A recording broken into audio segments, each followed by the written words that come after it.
18h24 sur RDC 95.5 FM, bienvenue à tous ceux qui viennent de nous rejoindre. Spécial Pierre Bourdieu aujourd'hui, donc qui est avec nous en direct. Pierre Bourdieu, votre œuvre considérable repose sur une idée forte, la reproduction sociale. Tandis que vous avez mis au point des outils d'interprétation incontestables, efficaces. Bref, expliquez-nous tout, à nous qui ne sommes pas forcément pas des familiers de vos œuvres, de votre œuvre. Qu'est-ce que l'inégalité sociale et pourquoi existe-t-elle? Et d'une certaine manière, à quoi sert-elle et comment finit-elle donc par se légitimer? Vaste problème. Oui. Mais c'est légitime. Hein. L'inégalité, ça sert à quelque chose? Alors ça, c'est un très gros problème. C'est très discuté, très difficile. Alors je commence par ce que vous avez dit, la reproduction sociale. La reproduction sociale. En fait, une chose, me semble-t-il, importante que j'ai essayé de montrer, c'est que le monde social n'est pas une espèce de mouvement perpétuel, de changement permanent. Au temps où j'ai commencé à m'occuper de sociologie, un des mots que les sociologues, entre guillemets, avaient le plus souvent à la bouche, c'est le mot de mutation. Tout est en mutation, ça change, ça change. D'ailleurs, ça, encore aujourd'hui, on dit les femmes changent, les hommes changent, les femmes changent parce que les hommes changent, etc. Tout change, tout change, tout change. Et alors, moi, j'ai eu très vite l'impression que il y a des stabilités, de l'inertie. Alors j'ai essayé par des techniques statistiques, enfin d'une part d'établir ces inerties, ces constantes, qui d'ailleurs rendent la science possible. C'est parce qu'il y a des constantes qu'on peut comprendre. Bon. Et aussi de les expliquer, c'est-à-dire de comprendre pourquoi c'est comme ça. Alors, on arrive à l'inégalité. Bon, alors, parmi les facteurs de stabilité, de permanence, il y a évidemment la transmission du capital. Bon, le papa riche, on peut donner de l'argent à son fils pour qu'il crée une entreprise. Bon, par exemple, si il fait des études pas terribles, il a tout raté, même une petite école commerciale, comme font les fils à papa aujourd'hui. Le papa peut lui donner un pécule et puis il démarre. Bon, alors, celui qui n'a pas, et du coup, il va se reproduire. Il tombera pas, il ne deviendra pas ouvrier. Etc. Bon, voilà. Alors, mais aujourd'hui, de plus en plus, il y a une autre forme de capital. Laquelle qui est ce que j'appelle le capital culturel, c'est-à-dire alors c'est quoi le capital? C'est plus difficile à définir. Bon, c'est d'abord la langue, c'est une certaine maîtrise de la langue, la langue française, mais la bonne langue française. Bien sûr, tout le monde parle la langue française en France, même les immigrés qui sont là depuis un an, ils parlent la langue française. Mais c'est une langue française qui n'a pas de valeur sur le marché scolaire. Bon, si vous parlez cette langue-là, vous aurez 0. Bon. Alors, c'est la langue, c'est tout ce qui va avec, c'est ce qui s'acquiert dans les familles cultivées, c'est ce qui s'acquiert en écoutant papa raconter des histoires, en lisant les livres, en allant, je sais pas, même les livres d'enfants, etc. Bon, alors ça, c'est un capital, c'est-à-dire ce sont des ressources rares, inégalement distribuées, il y en a qui en ont plus que d'autres, et qui, du fait de cette inégalité de distribution, donnent des profits. Bon, c'est des profits de rareté. Si tout le monde avait la même quantité, si tout le monde parlait parfaitement le français, sans accent, il n'y aurait aucun mérite à parler français, donc ça n'aurait pas d'effet. Bon. C'est parce qu'il y a des différences que ça paye de bien parler le français.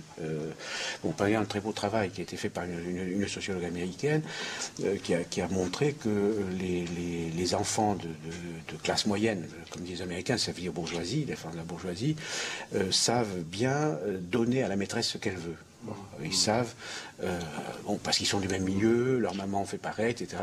Alors la maîtresse leur dit mon chéri, mon mignon, mon poussin, etc. Alors ils sont contents, ils savent, et du coup, ils sont bien vus, comme on dit, et ils ont de bonnes notes, et donc ils sont contents, donc ça, voilà.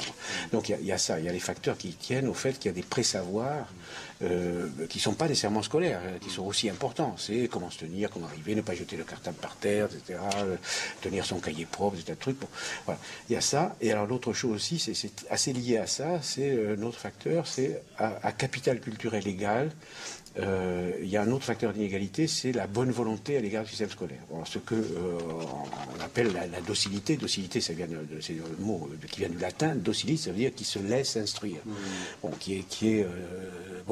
alors, par exemple, la différence de réussite entre les filles et les garçons au niveau élémentaire, me semble-t-il. Enfin, les filles réussissent mieux que les garçons. Voilà, les filles réussissent mieux que les garçons au moi jusqu'à un niveau assez élevé de l'enseignement secondaire, en grande part, à toutes choses égales d'ailleurs, parce qu'elles ont plus de docilité. Alors ça peut dire que c'est dans la nature des filles, c'est parce qu'elles sont dressées de manière à être dociles, et elles sont plus préparées à donner au système scolaire ce qu'il demande, c'est-à-dire de la bonne volonté, elle se regarde la maîtresse comme il faut, ou le maître, et ça paye, c'est récompensé. Étant récompensé, ça renforce l'incitation, etc.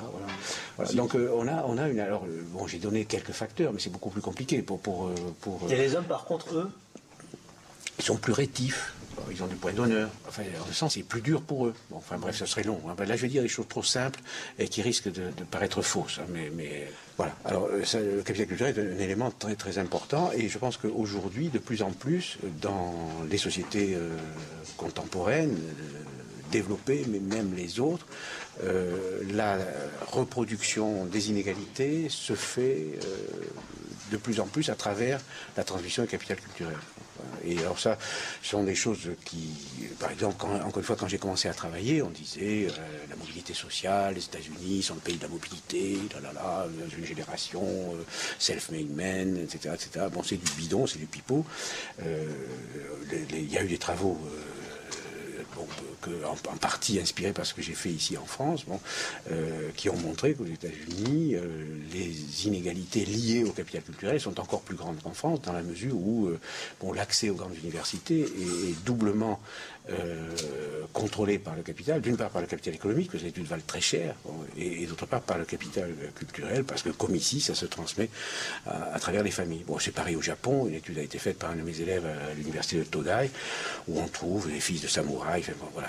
Je reviens à la question que vous avez posée tout à l'heure. Il y a des inégalités. Ces inégalités, elles tendent à se perpétuer.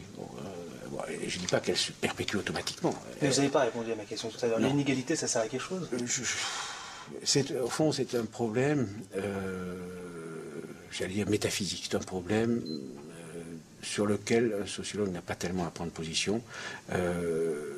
On connaît les sociétés, il y en a au moins une qui a été étudiée par une ethnologue de mes amis, Marie Douglas. C'est une petite société où il n'y a pratiquement pas de différence. Pratiquement, c'est une société archaïque, il n'y a pratiquement pas de différence, et ça marche très bien.